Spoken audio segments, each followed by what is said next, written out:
एक बार फिर से अगस्त 2022 में आरबीआई ने रेपो रेट 50 बेसिस पॉइंट से हाई कर दिया। अब कई लोगों के दिमाग में यही सवाल उठ रहा है कि भाई आखिरकार ये रेपो रेट होता क्या है। तो डोंट वरी, क्योंकि इस वीडियो में आपको रेपो रेट से जुड़ी सारी जानकारी मिलने वाली है कि रेपो रेट होता क्या है, इसका काम क्या होता है, इसका कैसे यूज़ किया जाता है आरबीआई के द्वारा। तो बने रहे हमारे साथ। अभी तक अपने चैनल चल सब्सक्राइब नहीं किया तो हमारे चैनल को सब्सक्राइब करके बटन जरूर प्रेस कर लें, ताकि इसी प्रकार की सारी इंपॉर्टेंट वीडियोज़ की नोटिफिकेशन आपको मिलते रहे ऑन टाइम। देखिए भाई, जब हम लोगों के पास पैसों की कमी होती है, फिर पैसों की ज़रूरत होती है, तब हम कहाँ जाते हैं? बैंकों के पास। बैंक से लोन लेते हैं। पर क्या आपने कभी सोचा है कि जब बैंकों के पास पैसों की कमी हो जाए तो? देखिए भैया, एक बात आपको यहाँ पे क्लियर कर दूँ कि बैंक जो है पैसे नहीं छापती है इंडिया के अंदर। पैसे छापने का काम जो है वो आरबीआई का है। हम कमर्शियल बैंकों की बात मैं कर रहा हूँ। तो कमर्शियल बैंकों से हम लोग लोन लेते हैं। ऐसा तो नहीं है कि आरबीआई से लोन लेने जाते हैं हम लोग। लोन तो लेते हैं कमर्शियल बैंकों से, जैसे HDFC, SBI, PNB, Canara bank, फैलना, एक्सिस बैंक वगैरह से। अब आप ये बताइए कि जब बैंकों के पास पैसों की कमी हो जाए तो वो कहाँ जाए? या बैंक जो है वो जाता है आरबीआई के पास। आरबीआई से लोन लेता है। अब जिस तरीके से हम लोग जब बैंक से लोन लेते हैं तो हम लोग से कुछ रेट ऑफ इंटरेस्ट लेता है, 8%, 10%, 12%। कमर्शियल बैंक्स जो है जब हमको लोन देती है तो हमसे कुछ इंटरेस्ट लेती है। सेम बिल्कुल उसी तरीके से जब बैंक जो है, कमर्शियल बैंक जो है, जब आरबीआई से लोन लेती है तो आरबीआई भी जो है बैंकों से कुछ इंटरेस्ट लेती है, और उसी इंटरेस्ट को रेपो रेट बोलते हैं।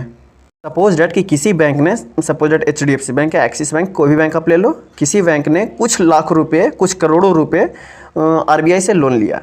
अब आरबीआई ने उन रुपयों पर 5% का इंटरेस्ट लगाया, रेट ऑफ इंटरेस्ट लगाया।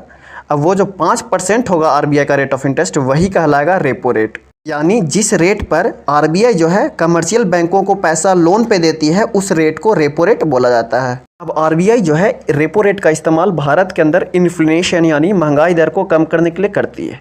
सपोज डेट कि रेपो रेट जो है कम है, मतलब कम रेट ऑफ इंटरेस्ट पे बैंकों को पैसा दे रही है आरबीआई। अब बैंक जो है, बैंकों के पास अथाह पैसा आ जाएगा कम रेट ऑफ इंटरेस्ट पे। अब बैंक जो है वही पैसा, अथाह पैसा लोगों में बांटेगी एज ए लोन टाइप का। अब लोगों के पास पैसा खूब आएगा, खूब खर्च करेंगे। जब खूब खर्च करेंगे महंगाई बढ़ेगी। महंगाई कैसे बढ़ेगी? डिमांड बढ़ेगी, तो डिमांड बढ़ेगी तो महंगाई बढ़नी ही बढ़नी है। जब महंगाई बढ़ जाएगी तो इसी महंगाई को कंट्रोल करने के लिए आरबीआई क्या करती है कि रेपो रेट ही हाई कर देती है, यानी बैंकों को ज़्यादा रेट ऑफ इंटरेस्ट पे पैसा देना चालू कर देती है। अब बैंक क्या करेगी? कम पैसा लेगी आरबीआई से। जब आरबीआई से कम पैसा लेगी तो लोगों को कम लोन देगी। लोगों को कम लोन देगी तो मार्केट से पैसा क्या होगा? कम होगा। पैसा कम हुआ मार्केट में तो महंगाई कम हुई। इस तरीके से आरबीआई जो है इन्फ्लेशन को कंट्रोल करता है भारत के अंदर रेपो रेट का इस्तेमाल करके। उम्मीद है कि आपको रेपो रेट से जुड़ी अब कोई भी समस्या नहीं होगी। और हाँ, अगर किसी प्रकार की समस्या है तो आप हमें कमेंट बॉक्स में ज़रूर बताएं। मैं वहाँ पे आपको सोल्यूशन देने की कोशिश ज़रूर करूँगा। और हाँ, अगर आपको हमारी वीडियो अच्छी लगती है तो आप हमारे चैनल के मेंबरशिप पर ज्वाइन जरूर करें, जहाँ की आपको बहुत सारे बेनिफिट्स मिलने वाली है, जैसे कि perks, custom emojis, member shout out, channel promotion और भी बहुत सारे बेनिफिट्स हैं जो कि आपको हमारे चैनल के मेंबरशिप में मिलने वाली है। Then do join our channel membership.